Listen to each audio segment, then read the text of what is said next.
كما كتب على الذين من قبلكم لعلكم تتقون.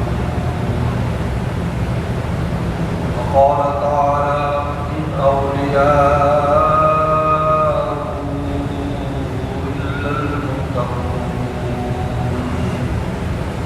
وقال النبي صلى الله عليه وسلم قال الله تعالى الصوم لي وأنا أجزي به. وكما قال عليه الصلاة والسلام صدق الله وصدق رسوله النبي الكريم. میرے بہت بزرگ اور دوستوں، ایک بڑے طویل عرصے کے بعد آپ اس مسجد میں میری حاضری ہوئی ہے. ہمارے چھوٹے بھائی مفتی منیر احمد آخوند صاحب یہاں کسی زمانے میں مشکل دے رہے ہیں.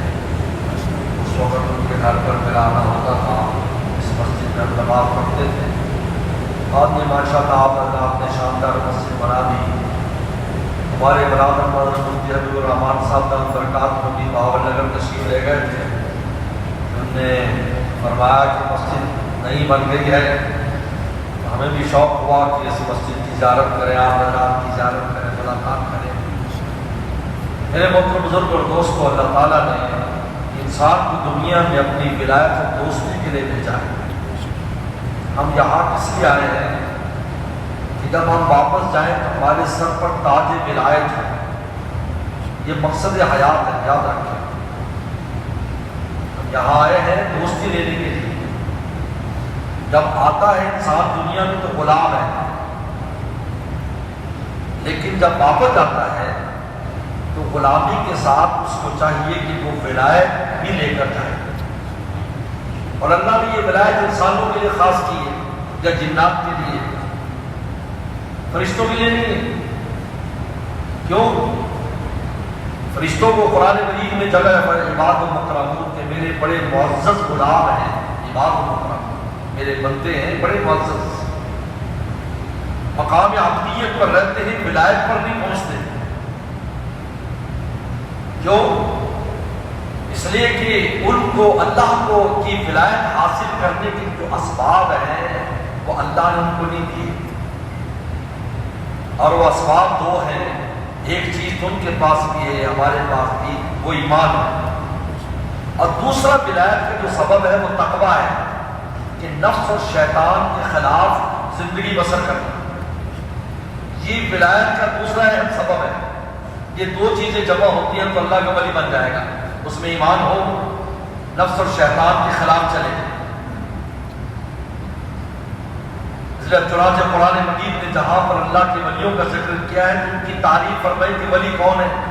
الذین آمنوا وکانوا یتقون، کہ جو ایمان لاتے ہیں وکانوا یتقون اور تقوی کے ساتھ رہتے ہیں. تقوی کس کا نام ہے؟ کہ آپ من چاہی پر نہ چلے، رب چاہی پر چلے. اس کا نام تقوی ہے.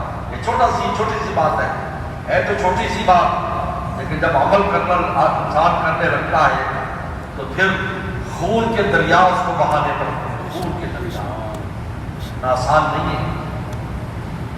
خون کے دریا بہاتا ہے، اس کا دل رنگین ہو جاتا ہے. میرے مرشد عالم اللہ شاہ حکیم مختلف صاحب فرماتے تھے جب آدمی تقوی سے رہنے کی کوشش کرتا ہے اور اپنی من کی باتوں کو مانتا ہے، نفس کے خلاف چلتا ہے، اس کا دل لال ہو جاتا ہے اس تمناؤں کے خون کی وجہ سے.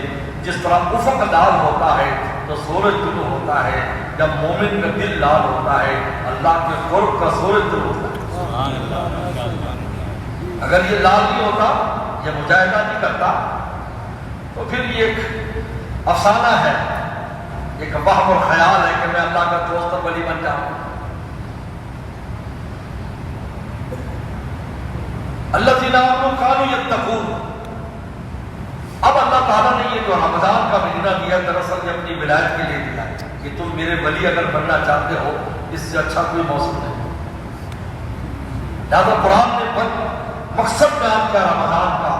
کتب علیکم الصیام، تم پر روزے فرض کیے گئے.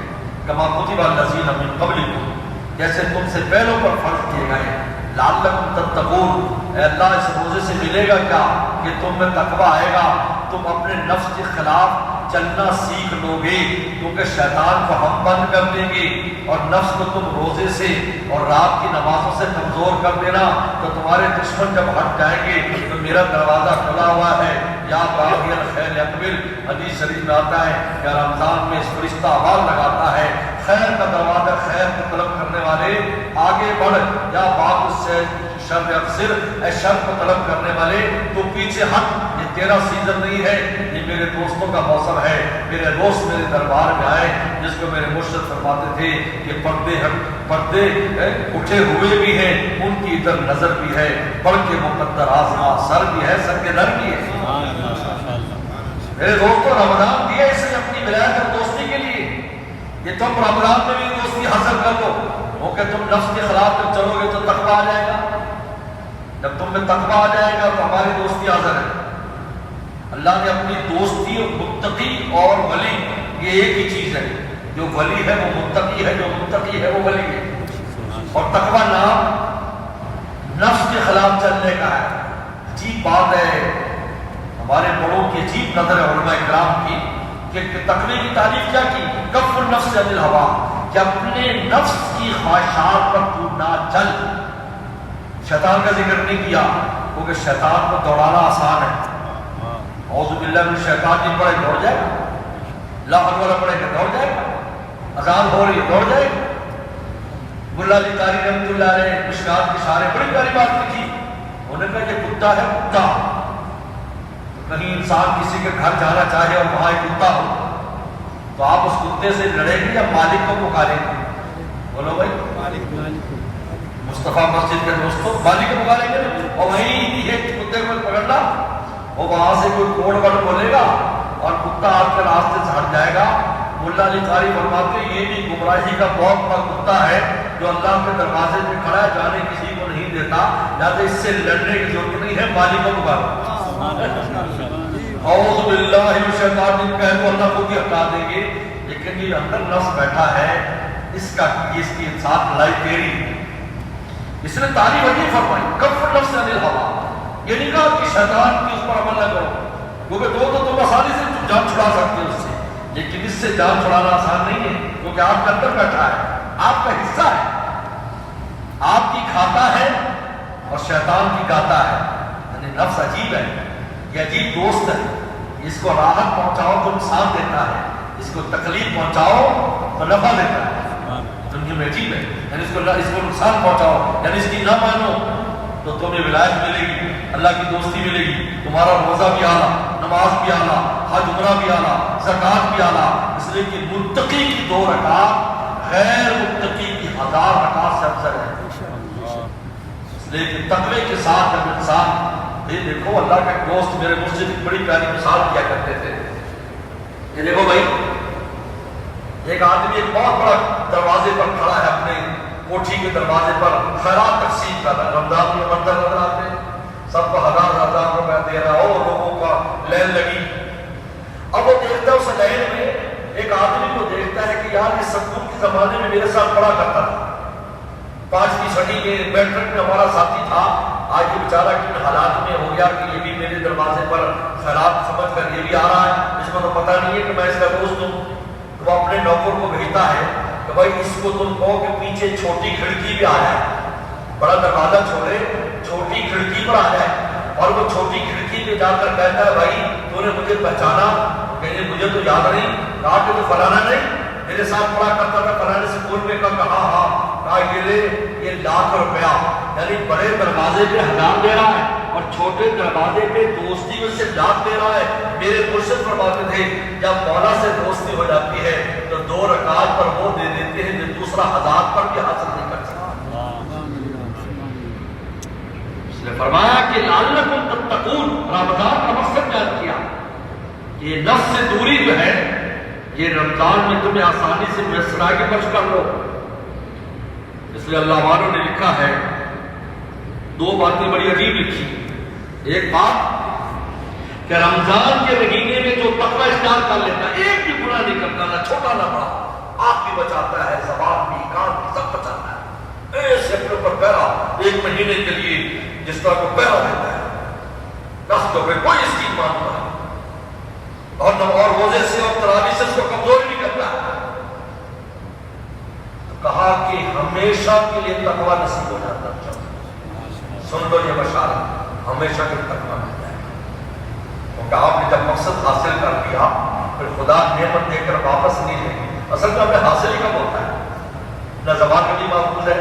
اگر ہم بڑے بوڑھے ہو جائیں تو چلو ہم اللہ تو نہیں کریں گے، لیکن زبان محفوظ نہیں. کبھی کچھ کر رہے ہیں، کبھی کچھ کر رہے ہیں، زبان سے کہہ رہے ہیں، اس کو یہ کہہ رہے ہیں، اس کو یہ کہہ رہے ہیں، پہلے روز کر رہے ہیں. بڑا بوڑھا ہو جاتا ہے تو وہ تو اپنا حق سمجھتا ہے کہ سب کو رگڑا دینا اپنا حق سمجھتا ہے، سب کو رگڑے دے رہا ہے. اب ایک اللہ والے نے بڑی پیاری بات کی کہ رمضان ہوتا ہے، نئے نئے نمازی آ جاتے ہیں تو ہم لوگ جو پرانے نمازی کہتے ہیں یار بس یہ فصلی بٹیرے ہیں بھائی، بس رمضان میں نظر آئیں گے پھر نظر نہیں آئیں گے. تو بھائی اللہ کی رحمت سے لوگوں کو مایوس کیوں کرتے ہو؟ وہاں جو ایک بھی سجدہ قبول ہو جائے تو مغفرت ہو جاتی ہے. آپ کون ہوتے ہو ٹھیکے داری کرنے والے؟ تو اگر انسان باقی رمضان ایسا گزارے کہ تقوی کے ساتھ کوئی گناہ نہ ہونے دے، زبان کو بولتی رکھے، چاہے حدیث شریف میں آتا ہے جس نے قول و زور کیا جھوٹی بات کہی اس پر عمل کیا، غیبت کی، اللہ تعالیٰ کو اس کے منہ کے پیاسے رہنے کی ضرورت نہیں ہے. آنکھ خراب کر رہا ہے، کام خراب کر رہا ہے، ہاتھ پاؤں سے گناہ کے کام کر رہا ہے. اگر حقیقی معنی میں تقویٰ اختیار کیا جائے یہ دولت ہمیشہ کے لیے نصیب ہو جاتی ہے. کیونکہ جب ایک بار تمہیں عطا کرنے کی ولایت تو ولایت واپس نہیں لیتے. یہ تو دنیا میں ہوتا ہے. میرے مرشد فرماتے تھے ہم کسی کو دوست بنائیں بعد میں دھوکے باز نکلتا ہے، لیکن اللہ جب ایک بار دوست بنا لیں گے تو تمہیں سیدھا نہیں رکھیں گے. حدیث شریعہ اللہ پھر ایسی حفاظت کرتا اس کی جس طرح تم بیمار کی پانی سے حفاظت کرتے ہو. وہ جانا بھی چاہے تو جانے نہیں دیتے. اس لیے کسی شاہ محمد احمد صاحب پرتاپ گڑھی موت پر نقشبندی بزرگ ہے حضرت مدر جانے جانا رحمۃ اللہ علیہ کے سلسلے کی، تو کسی نے کہا کہ یہ نسبت کیا چیز ہے کہ اللہ سے نسبت ہو جائے، صاحب نسبت یہ کیا چیز ہوتی ہے؟ تو فرمایا نسبت اسی کا نام ہے، نسبت اسی کا نام کہ ان کی گلی سے آپ نکلنے نہ پائیں، اب جانا بھی چاہیں تو جانا چاہیے. اور دوسری بات جو فرمائی حضرت شیخ زکریا رحمۃ اللہ نے کہ رمضان کے مہینے میں دل کو دنیاوی تشویشات سے خالی کر کے صرف اللہ کی یاد میں رہے، دنیا دوسرا چھوڑ دیں. یار عید کے بعد دیکھیں گے، یار یہ فرام عید کے بعد دیکھیں گے. کہا کہ عید کے بعد 11 مہینے انشاءاللہ دنیاوی معاملے میں تشویش پیش لیا ہے. سبحان اللہ، ماشاءاللہ. یہ عجیب مہینہ ہے کیونکہ رحمتوں کے دروازے کھلے ہوئے، شیطان بند ہے، نفس کمزور ہے. اب بھی ہم دربار میں نہ پہنچ سکے تو پھر ہماری کمزوری ہے. مولا نے تو موقع دیا ہے، اللہ تعالیٰ نے تو ہمیں موقع دیا ہے کہ دن کو روزے کے ساتھ اور رات کو قرآن کے ساتھ. اور بلکہ عجیب بات ہے، اللہ اکبر، قرآن مجید نے بیان کیا ہدی للمتقین کہ یہ کتاب اللہ متقین کے لیے ہدایت ہے. جب انسان میں روزے سے تقویٰ آتا ہے تو رات کو جب ہم مصلی پر کھڑے ہوتے ہیں تو ہمارا دل قرآن کے اخبارات کو جذب کرتا ہے، قرآن کے دور کو. مجھے کسی دوست نے کہا کہ ہم تراویح تو پڑھتے ہیں لیکن اگر بڑی سستی ہوتی ہے تو زیادہ ہم افطاری زیادہ کر لیتے ہیں، دہی بڑے اتنے کھا لیے تو باہر نکلتے ہیں تو بڑی سستی سی ہوتی ہے.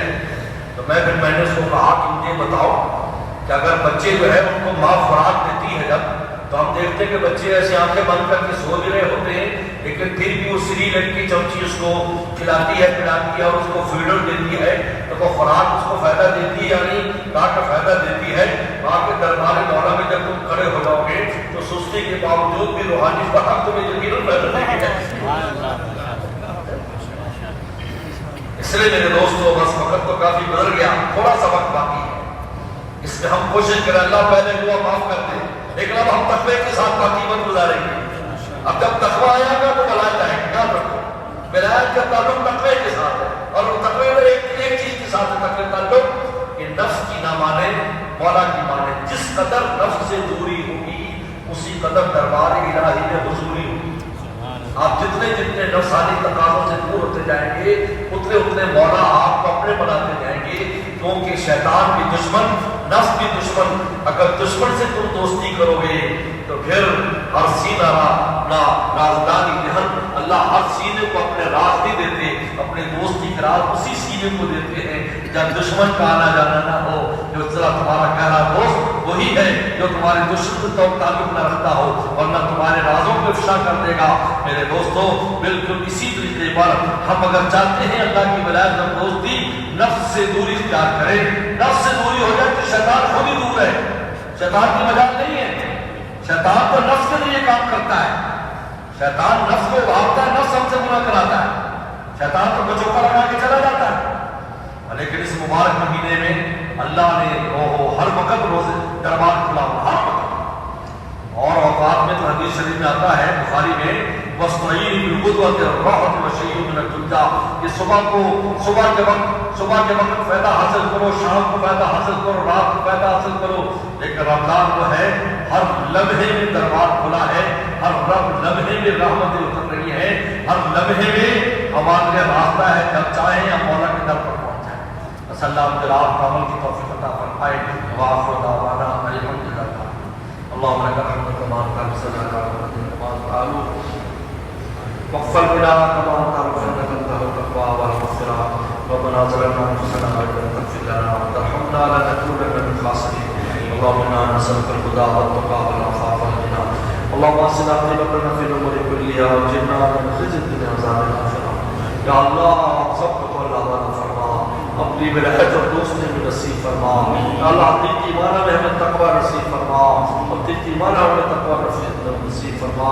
اللہ آت نفوسنا تقواها وزکیہا انت خیر من زکاہا انت ولیہا ومولاہا۔ یا اللہ ہمیں بھی ہماری اولاد کو، قیامت تک آنے والی ہماری نسلوں کو اپنی ولایت اور دوستی نصیب فرما۔ پوری امت مسلمان کو اپنی ولایت اور دوستی نصیب فرما، غیر مسلموں کو بھی ایمان کی توفیق عطا فرما۔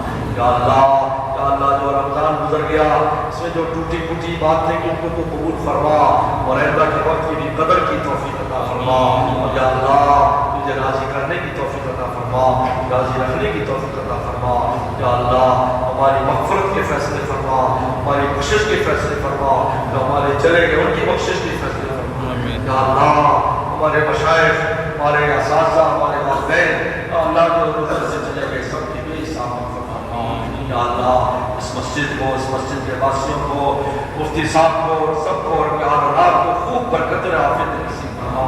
ہمیشہ اس مسجد کو آباد اور شاد فرما، یہاں سے خیر کو عام اور عطا فرما، ہر قسم کی شرور و فتن سے محفوظ فرما۔ تمام مدارس، مساجد، خانقاہیں، دینی مراکز، یا اللہ سب کی خوب حفاظت فرما۔ ہمارے ملک پاکستان کی حفاظت فرما، عالم اسلام کی حفاظت فرما۔ یا اللہ ہمارے یا اللہ جو بھی ہماری حاجات ہیں، ہماری خواہشات ہیں، ہمارے مسائل ہیں، مسائل ہیں، آپ کے علاوہ ہمارا کون ہے؟ یا اللہ لا الہ الا انت سبحانک انی کنت من الظالمین۔ یا اللہ ہمارے مسائل کو عافیت کے ساتھ حل فرما، اپنے دربار سے حل فرما۔ یا اللہ رزق روٹی کے جو وسائل دیے ہیں اس میں خیر و برکت فرما۔ یا اللہ قرضوں کے بوجھ کو دور فرما۔ ہر مسلمان کا جو دکھ ہے، یا اللہ دلوں کے دکھوں کو، ہمارے دکھوں کا مداح آپ کے علاوہ کوئی کرنے والا نہیں ہے۔ یا اللہ سب کے دکھوں کو دور فرما، تکلیفوں کو دور فرما۔ یا اللہ بیماروں کو شفا عطا فرما، بیماروں کو شفا عطا فرما، ہر طرح کی پریشانیوں کو دور فرما۔ ہماری دعاؤں کو یا اللہ اس مبارک ساعات، مبارک مہینے کی برکت سے شرف قبولیت نصیب فرما۔ ربنا تقبل منا انک انت السمیع العلیم۔ صلی اللہ تعالی علی خیر خلقہ محمد و آلہ وصحبہ اجمعین۔